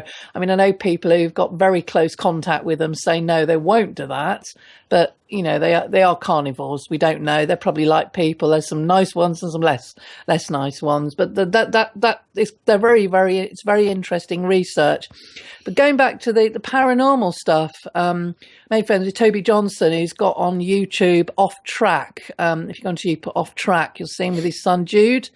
And they go out bigfooting. And he's had he was one of the first people on the side of the London Trackway, where they found, I think it was 122 footprints. That's not London, England. No, not London, England. It's London, Oregon. And they were in the mud, loads of footprints. They now possibly think they're fake, but he was one of the first people on the site there. And he's had some really weird things where he's been around Sasquatch and these little lights are like, coming in front of him and moving away. I mean, there are volcanic areas there, so there could be plasma, there could be something to do with the volcanoes. But there's also been really weird things where he's followed footprints and they've just stopped in the middle of a field and gone nowhere, and they're not going up a tree. There's no tree there. And he said it's really freaky. And I mean, there are these things that people report and seeing glowing red eyes without there being anything, to reflect off them. No lights, no moon. So you do get some, and, them associated near UFOs sightings. So I think, that the two don't have to be related, but some of it, he said, he was very sceptical. Some of it, he said, is a bit bizarre. Now, it's interesting. We're back to the UFOs again, and I have heard reports and read reports and seen people interviewed that have, not every single UFO case, obviously, but some, where, as well as seeing the typical greys or the Nordics or whatever, they seem to sometimes appear as well, whilst they're with the aliens. There seems to be a tall Sasquatch somewhere in the background that seems to be associated in some way with the encounter. Either these come on board like Chewbacca or something, he's probably the co-pilot or something. But I remember there's a Richard D. Hall film, richplanet.net, for those that want to look into this, and he talks about the Gateshead Grey, which was a story that he researched in Gateshead in the northeast of England, near to where he originates from. And he spoke to this gentleman who, I think it was in the 1930s, just before World War II came about, and there was this boy who was 5 or 6 at the time, and they all used to play in the back streets and things and in the alleyways of that area. And he said that one time this well, he didn't call it a UFO, he said this shimmering object was there with these small creatures, and he didn't call them greys because that's, he's come from a different era. But he said with them, when they were starting to be pulled onto this craft for examination, with them there was this great big tall hairy creature. He said it was like what you call Bigfoot, he said, and he was quite honest about it. He said, I know it sounds rubbish and crazy and weird, but the story's weird in itself, but this was there with them. And I've heard... That's a bit more believable in a way, because, I mean, it's like, there's been so much media about Bigfoot recently, and people are primed with ideas, so the older stuff would be a bit more believable, I think. He was coming forward with descriptions of greys, but also he was coming description of people that are humanoid, and they had slightly longer hair, and he said, like your hair, to Richard D. Hall, because Richard D. Hall has sort of shoulder-length hair, and he goes, about as long as yours, Richard, he was saying, which sounds classically like the descriptions given of the Nordics in UFO folklore. And again, this guy was 5-6 years old at the time, but he remembers it, and his sister remembers her brother talking to the police about it, and his uncle, who's unfortunately lost his marbles now, remembers seeing them as well, but they can't really question on it because he's now gone a bit sort of dementia-y. But they got a policeman involved at the time who, I believe, when he was getting chased down the street by one of these grey creatures, he says, it's coming for me, because this was not just one occurrence, it was happening like over a 3 or 4 month period, and they were taking the local kids on board the craft, apparently. Excuse me. This policeman saw it, and he got like a coal shed shovel, because obviously everyone in a coal shed there, he grabbed it and hit this thing over the head and killed it.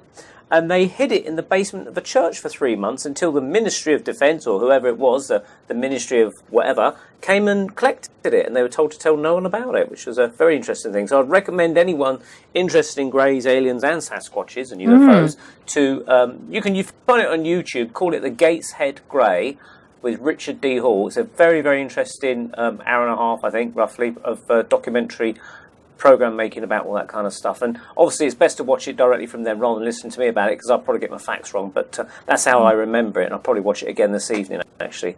So talking about Chewbacca, I had a very Professor Brian Sykes book, Nature of the Beast. In the first chapter he talks about the big guy, and Laurie Simmons, who's the lady who, first made him aware of the big guy, she was the lady I went out with Adam Davis and Andrew Sanderson on the first expedition, and she took us up to the tree to meet the big guy.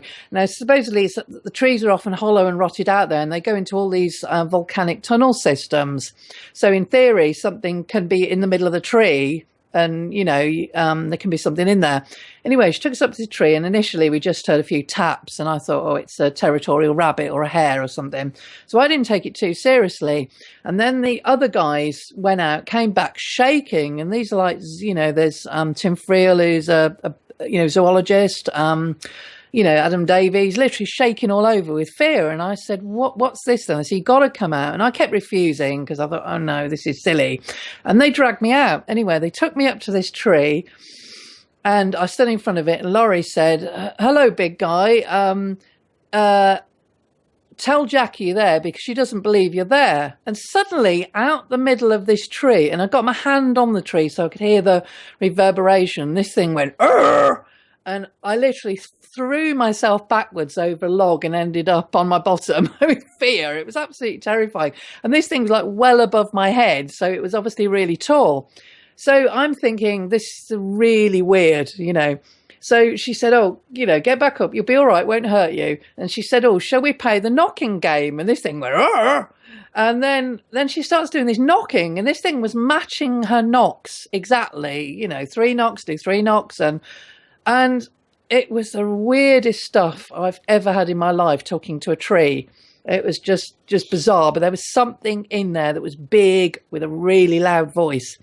Anyway, at this point, we moved away from the tree, and Laurie was discussing, she'd hung up this food for it in an orange net, and people from the campsite had seen it. So she's really scared whatever it was going to get, shots. So we're discussing in a loud voice, taking its food away.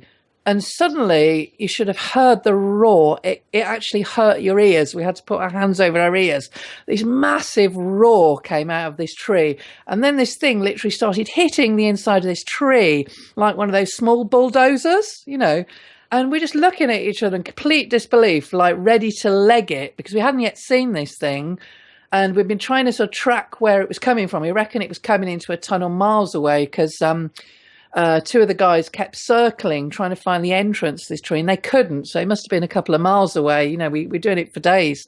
And it had this massive tantrum. And then Laurie just shouted over to it, "Don't worry, we'll leave your food." It instantly calmed and went, "Arr!" And it was the weirdest stuff. And for days, we said, we can't possibly discuss this with people. They're going to think we've just lost it, you know, load of scientists or talking to a tree, you know, and for ages, we all agreed we'd discuss it with our closest friends, but we would not publish it. And then it was decided, you know, Laurie published it and then Adam published about it. So we agreed we could talk about it. But when I came back, I spoke to Richard and he said, "What did it sound like?" So I sort of reenacted the voice. And he said, "Did it sound like Chewbacca from Star Wars?" And I said, "Well, it sounded exactly like Chewbacca from Star Wars." And he said, "That was the voice of a black bear." So that was quite interesting. I think that one we probably debunked. Although interestingly enough, around that site we did find some very good, what looked like Sasquatch footprints, really good footprints. Which we cast some. We did have little stones suddenly appear where we'd raked the ground outside our tents. It wasn't very good for footprints, but we did have little stones appear that seemed to have been thrown. And we did wood knock, and that got boring in the end. They kept doing it back. And you had to control for the echo in the valley, obviously. And we did, on the last day, I'm in the Leet, having a wash in the river, just by the beautiful campsite was, in North Cascades. And suddenly I heard the howl, and I thought, what is that? Because it was really loud, just goes through you, and sounded like a massive gorilla. So there definitely was Sasquatch, probably, you know, pretty sure there was around. And people had seen them, and we also had a thing with the strange ultrasound. We went up a mountain, and then we started to feel really nervous and heard a rumble, a low hum rumble, and had to get out of there. You know, one of the guys who's really brave, Dave Archer, he suddenly freaked. I've never seen Dave. He's completely fearless, throws himself down bear holes looking for stuff. And he said, "I've got to get out of here." And we all went down this mountain very, very quick. So definitely something around there. But this thing in the tree, I think it was probably a bear.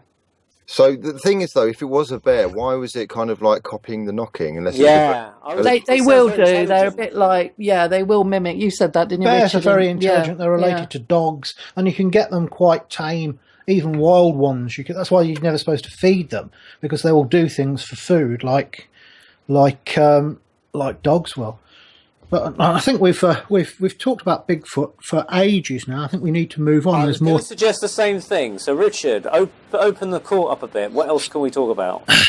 Well, cryptozoology also deals with animals that science tells you are extinct, but are almost certainly still around.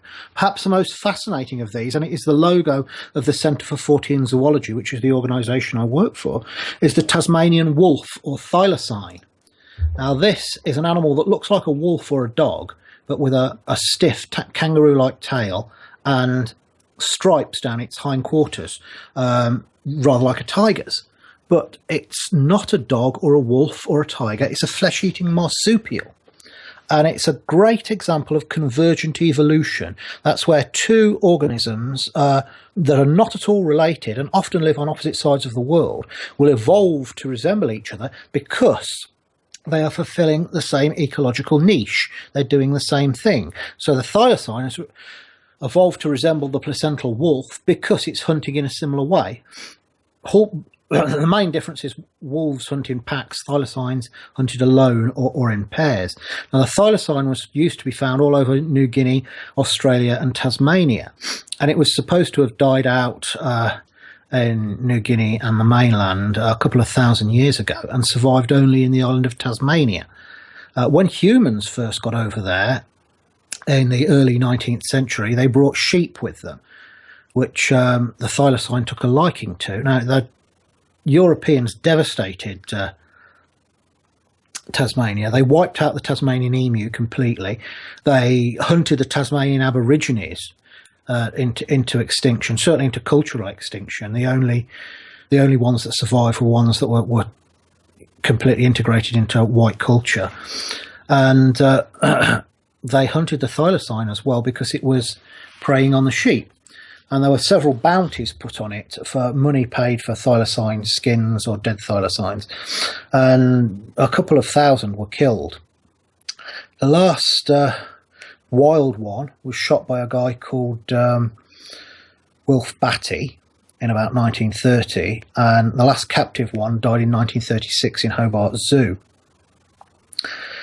Since then, there have been over 4,000 sightings of these things, including ones by park rangers and zoologists. Some very, very good sightings. And this is an animal we know existed, and it existed until relatively recently. And I've been over to Tasmania now 3 times to search for this creature.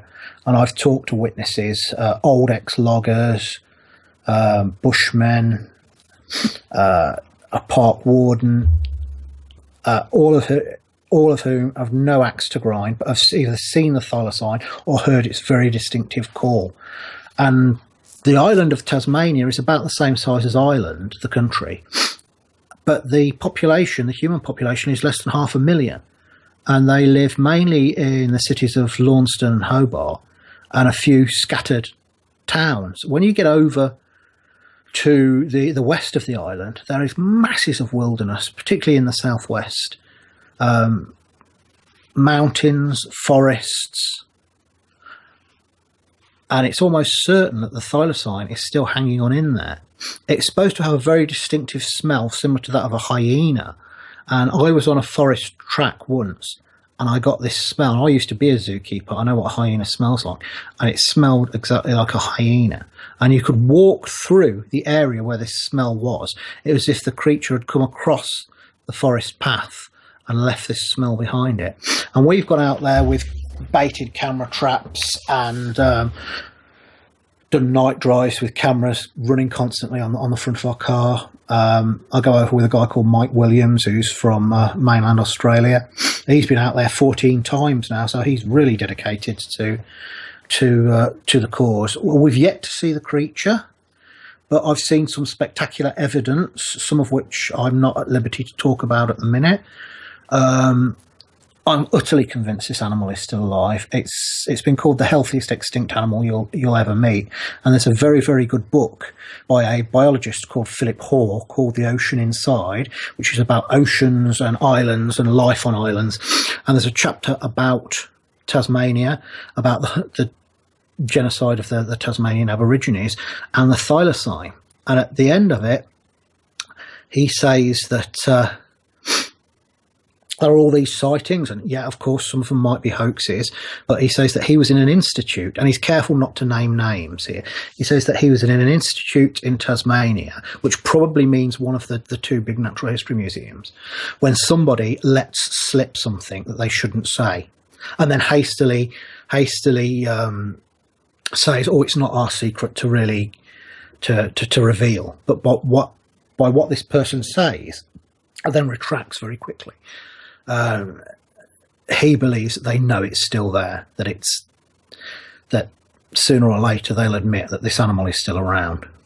Why would they keep it a secret, or why would they want to kind of hide it from the world if they know it exists? Well, there are 2 reasons, 2 main theories. One theory is that it would cost the logging industry a bomb if it was found again. Again, like the Bigfoot thing. Yeah, because there was a sighting in the early 80s by a zoologist called Hans Narding, who observed a thylacine by torchlight one evening for about 5 minutes from 20 feet away from the back of his van. And I think there was a halt to logging there whilst they searched the area.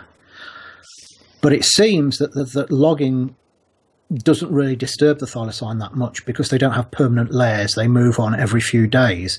So some thylacine sightings are in places that have been logged, and it seems not to bother them that much. That's the same with Bigfoot. They reckon the logging's productive for it.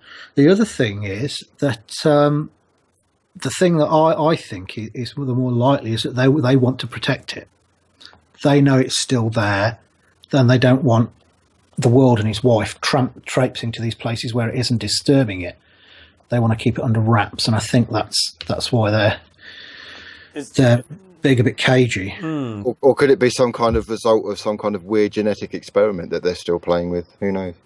No, it's just an animal. It's an animal. It's an animal we thought was extinct, but isn't. That's survived, and there's loads of cases like that. Leadbetter's possum was thought to be extinct for years, and it turned. But all of those cases went public. So why is this one secret? I don't buy the whole it's to protect it thing, because if that was the case, I mean, pandas are protected. Everyone knows that pandas exist. Yeah, but they were never thought to be extinct. This is a very iconic animal for Tasmania. It's their national emblem. And it was thought to be hunted into extinction. If they found a relic population, they may well be protecting this and keeping it under wraps until they know that the population is secure. Now, wouldn't it make logical sense to secure them by bringing them into captivity and trying to kind of look after them to fully secure them within captivity? Well, the thing is, we know almost nothing about the thylacine because there was no official proper study of it, scientific study of it, we know it was still around. That there were ones in captivity that were brought into captivity, but no one ever studied them scientifically, so very little is known about them. So with very rare animals, case in point, things like the Javan rhinoceros and the Sumatran rhinoceros, it's been decided to leave them where they are, to get on with it and protect the areas rather than try catch and stress. Because catching wild animals and taking them into captivity is very stressful and it can kill them. And if there's such a low population, you could cause its extinction just by, there's such a limited gene pool probably of a lot of these animals that you've only got to take a couple of individuals out and you could cause it. Yeah. And talking of extinct animals, we obviously had this conversation earlier during the week where I was talking about the pterosaur and potential sightings over Papua New Guinea.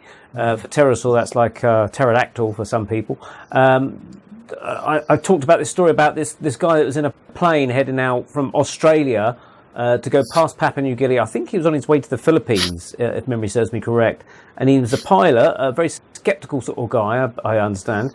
And he saw this plane coming towards him at 4,000 feet. It was just towards getting twilight, the dusky kind of time. And they noticed it didn't have any landing lights on it. And they thought it was a bit strange, no navigational lights whatsoever. And as they passed it, they all looked and they thought, are we in Jurassic Park? Because they looked across and saw this, pterodactyl basically flying past them. And since that time, I kind of looked into it a little bit more and found that there's lots of sightings of potential pterosaur or pterodactyls in the Papua New Guinea area. And I just wondered, what's your thoughts on that, Richard or Jacky? Well, I think these are the one. There are two types seen in New Guinea. There's a smaller one, about 6 foot, with a 6 foot wingspan, and there's one with an immense wingspan, 30-40 feet, similar to something like Artsagopteryx or Quetzalcoatlus, the largest of the pterosaurs. So these things fly.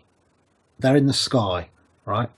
If there was a surviving population of them, I think even in New Guinea, they would be seen much, much more often than they actually are. I think this is... I can't be sure, but I think this is moving more towards a paranormal explanation, or in that this might be something to do with a time distortion. It might be something interdimensional, but I very much doubt if there's a population of pterosaurs living undiscovered in New Guinea, because you've got to remember these things have been extinct for 65 million years. The thylacine was thought to have died out in the mid-1930s. There's a big difference between the mid-1930s and 65 million years ago. Yeah, cool. But what you do get on New Guinea are consistent reports of giant monitor lizards. You know the Komodo dragon from Indonesia? That grows to about 10 feet long. It can kill animals as large as buffalo with a poisonous bite. But in New Guinea, there are stories of ones 3 times that size. They call it Artrelia. These huge lizards that are supposed to live in the jungles. And monitor lizards can sometimes rear up on their hind legs, particularly when 2 males are fighting. And in that stance, they might be mistaken for a dinosaur. And they also swim very well with their necks out of the water. So they might be mistaken for dinosaurs. But I think what we've got in New Guinea might be giant monitor lizards. And in Africa too, where there's the Mukele Mbembe, he who dams the river, which is supposedly a dinosaur-like creature that's living in the swamps of the Congo, Lake Tele and the rivers around it. I think that rather than a sauropod dinosaur from 65 million years ago, this is a titanic monitor lizard. What about the on this documentary? Because I did, as I said, I did some more research and found a few YouTube videos, and one of them was a program. I think it was an American show where they'd gone to Papua New Guinea and spoke to the natives and people that populate some of those islands. And there was a story there that one of these pterosaurs, if it was something like that, had actually managed to pick up a guy who was in his village or garden and carried him. And sort of dropped him in a tree, and I don't know if it started eating him, but it carried him to a certain extent and dropped him in a tree. But I can't remember the rest of the story. I think he might have been scared off. The creature might have been scared off by villagers. There's a similar story of someone seeing one swoop down and grab a manatee in its talons and pull it off a manatee. Now, the interesting thing is that pterosaurs didn't do that. We see all these films like Planet of the Dinosaurs and 1 million years BC and Valley of Gwangi, where pterosaurs swoop down and grab people like eagles with their talons and carry them off. But pterosaurs didn't have talons adapted for grasping things like that. They physically couldn't have done it. They grabbed things with the beak. They snatched at things with the beak. They didn't grab with their talons because the talons weren't used for grasping. But you could come back with the counter-argument if it's 65 million years later with sort of evolution and maybe something's developed within them that's slightly different. Evolved, yeah. Easily. But also you would have to have a phantom lineage. It would have nothing in the fossil record to suggest that. Now, that's not unprecedented. There are no fossil gorillas, for example. There are no gorillas in the fossil record, and it's only very recently that we found fossil chimpanzees. So it's not impossible that something like this is a flesh and blood creature, but I would say it's more likely to be something, for want of a better word, paranormal, be it interdimensional or something weird like that, rather than real in the way that an elephant is real. And frigate birds around that area, they do look quite reptilian when they fly. I've looked it up. They can get to 7.5 feet. And you get some, the shadow of one, you get some weird reflection type things with sun and clouds. So you could, in theory, and they found with some of the UFO stories that it's like some magnifying reflection thing, that it could well be they've seen reflection of a frigate bird and it looks gigantic, so that's one of the possible explanations. And another interesting aspect of cryptozoology is known animals that grow to fantastically large sizes, much bigger than we think. In South America, we have the anaconda, which is the world's largest snake. We know it grows to around 30 feet long. It doesn't lay eggs. The female stays in water and gives birth to live young. The eggs hatch in her body, and she gives birth to fully formed live young. So they don't have to come out onto land very much to lay eggs or anything like that. They stay in the water getting bigger and bigger. Now, there are reports from South America of anacondas 45, 50, even 60 feet long. I was in South America searching for some of these things, but unfortunately there was a terrible drought, so we couldn't get out into the very remote lakes where they were supposed to be.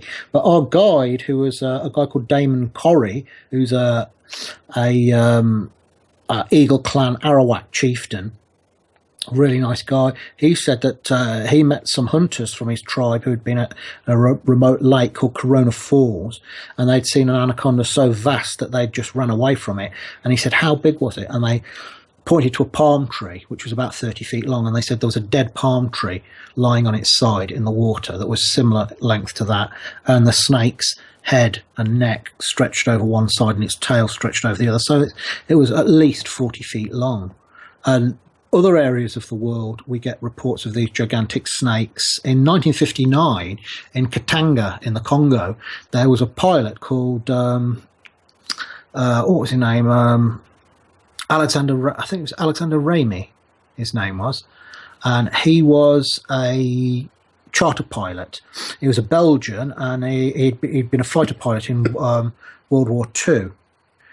And he was now a charter pilot after the war had finished, and he was flying across the Congo in Katanga, and he crossed a clearing. And he said in this clearing there was an immense snake, and he said it must have been at least 50 feet long, dark green, and a sort of dirty white underneath. And he said that it had this horse-like head about 2 feet wide, 3 feet long. And he said the whole thing, as the I think he was in a helicopter actually, as he went over, it reared up and tried to strike at the helicopter as it went over, and he made 5 passes and managed to get a photograph of this thing. And it's near some termite mounds, and there's very distinctive termite mounds that are sort of mushroom shaped out there, and it's been calculated by looking at the size of these termite mounds that the snake is around 50 feet long. Crikey. That could quite easily eat a horse or a bull. Well, yeah. I mean, I've seen footage of snakes eating people and cutting them out and things like that. My God. That's actually, Neil, that's an interesting point, because we were always told at school, well, I was anyway, that don't worry, pythons are not they're not dangerous to humans because they don't eat humans. And then, as you say, there are pictures where pythons have been found where they've eaten. Yeah, a guy was eaten by a reticulated python in Sulawesi. That's it. Yeah, I saw the photo, and it wasn't a particularly big one. It was 23 feet. Yeah, it was large, but no whopper. Yeah. And then we have stories of giant crocodiles. It's one of the things that fascinates me most. I'd like to go out looking for giant crocodiles. Then the saltwater crocodile grows to 30 feet long. A Nile crocodile about 25 feet. These things have bites that are 10 times more powerful than a great white shark. A great white shark bites down with about 400 pounds of pressure per square inch. A big crocodile will bite down with 5,000 pounds per square inch. And there are stories, again, from places like the Congo, of phenomenally large crocodiles. These things keep growing all their lives. The growth rate slows down as they get older, but they will grow throughout their lives. So in undisturbed areas, you will get monstrously big ones. There's in Agusan Marsh in the Philippines, there's a giant man-eater called potol, which means slasher in Filipino, and he's supposed to be at least 30 feet long. So crocodiles obviously are pretty good at adapting to changing environments, and that's led me to think about the idea of the dinosaurs dying out 65 million years ago, as we're all told, by some gigantic asteroid type of thing hitting the Earth and wiping them all out. But things like crocodiles and alligators are as old as the dinosaurs. How come they didn't get wiped out? Nobody knows for sure. It's a thorny question, but we do know that some dinosaurs survived. I mean, have you ever eaten chicken? When I was a meat eater, yes, I did. Yeah, and I know that they're related to them, aren't they? Yeah. Then you're a man-eating dinosaur. Literally, you are a man-eating dinosaur. Because birds aren't just related to dinosaurs; they are dinosaurs. Everything we use to define what a dinosaur is, like pneumatic bones, the shape of the legs, everything are possessed by birds. Tyrannosaurus rex, the most formidable predator to ever walk the face of the earth, has more in common with a budgerigar than it does with Triceratops. So something obviously survived to produce chickens at the end of the day. Yeah, there were feathered dinosaurs. Birds, if you like. Birds are not really a class at all. The class Aves is false. It's a subclass of the order Dinosauria. So birds are dinosaurs, and we know that there were completely feathered birds way back into the Jurassic period, not just at the Cretaceous at the end of the reign of the dinosaurs, but way back into the Jurassic. And a lot of dinosaurs like Deinonychus and Velociraptor were entirely feathered. The Jurassic Park films are staggeringly inaccurate. The things they call Velociraptor were actually Deinonychus, a related dinosaur. Velociraptor wasn't much bigger than a goose. The things in the Jurassic Park films are Deinonychus. But both Deinonychus and Velociraptor were entirely coated in feathers. So really, the idea of the dinosaurs getting wiped out, that's not quite accurate then, you're suggesting? No, some dinosaurs survived, and they are what today we call birds. Interesting. Okay, and so the alligators and the crocodiles, maybe they're just holding their breath under the water whilst the... What we know that freshwater ecosystems weren't as badly affected by whatever happened at the end of the Cretaceous period as saltwater systems. So things in freshwater, more of them survived than in saltwater.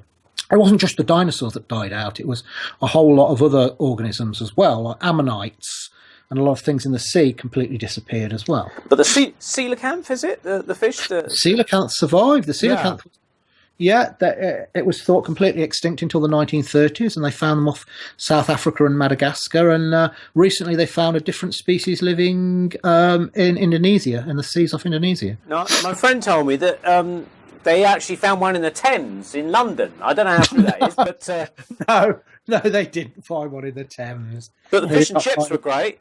Yeah, we did have a whale. We had a beaked, not a beaked whale, a bottle-nosed whale, which is a member of the beaked whale family, a few years ago swim up the Thames. Now, and presumably they've been around for millions of years. Well, from the dinosaur age as well, have they? Or no. Okay. Whales evolved much later. Okay.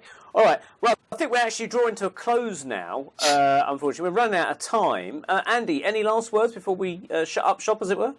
Yeah, it's been really fascinating. It's not only cryptozoology, but also kind of a biology lesson as well, and a kind of a dinosaur lesson all rolled into one. So, yeah, fascinating stuff. Brilliant. Thank you, Richard and Jacky. So it's Richard Freeman and Jacky Tonks there. And Richard or Jacky, either can answer this. Websites, obviously, we ask people about their websites and where people can find out more about yourselves or the kind of subject you're talking about. Where can we find out about you? Sure, yeah. The website for the Centre for Fortean Zoology is www.cfz.org.uk. And if you're interested, I've got a number of books that are available on Amazon. Orang Pendek, Sumatra's Forgotten Ape, which is about my various expeditions in search of a mystery ape in the jungles of Sumatra. Dragons More Than a Myth, which looks at dragon legends worldwide. Explore Dragons, which is another book by me on British dragon lore, and the Great Yokai Encyclopedia, which is an A to Z of Japanese monsters, strange ghosts and supernatural creatures from Japanese folklore, which are endlessly bizarre. Pigs that steal your genitals, giant man-eating sea cucumbers that grow out of girls' knickers if they're dropped into the sea, carnivorous giant rabbits that dig up bodies to eat their livers. God knows what's going on with the Japanese mind, but they've got the strangest folklore ever. I've had Friday nights like that. with pigs that eat your testicles, I'm sure David Cameron will be in touch. Oh, we certainly will. We know what the Tories are like. Yeah. And the Bigfoot stuff, I haven't got a personal site. I mean, I'm on Facebook. I think there's only 3 Jacky Tonkses, so I will talk to people about Bigfoot if they join my site. But the really good sites, the websites, the BFRO, which is the website that Finding Bigfoot people are from there, but the site is that's obviously a lot of entertainment in that. But the site is very serious. It documents sightings, exactly where they are, what time it is. The Olympic project's extremely good. They're trying to sort of find, they've done stats about what's the best time of year to see what's the best time. Where's the best place to see them? That's really useful. There's Facebook Finding Bigfoot sites, quite good. There's a lot of sites that they're not very scientific, not very good, unfortunately, as well. There's also a good site. I'm involved with international site Paranormal People. That's a really good site.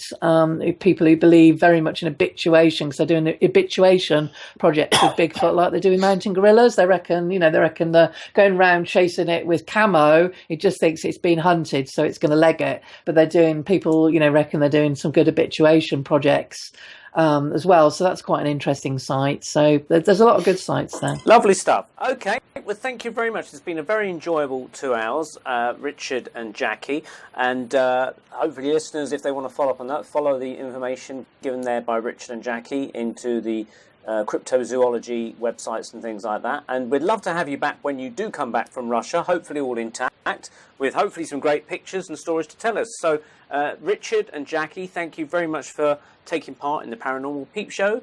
Thanks for having us. Yeah, pleasure. Hopefully you'll catch some Yetis in Russia, maybe. Yeah. Okay, and it's a good night from myself and good night from Andrew. See you later. Cheers.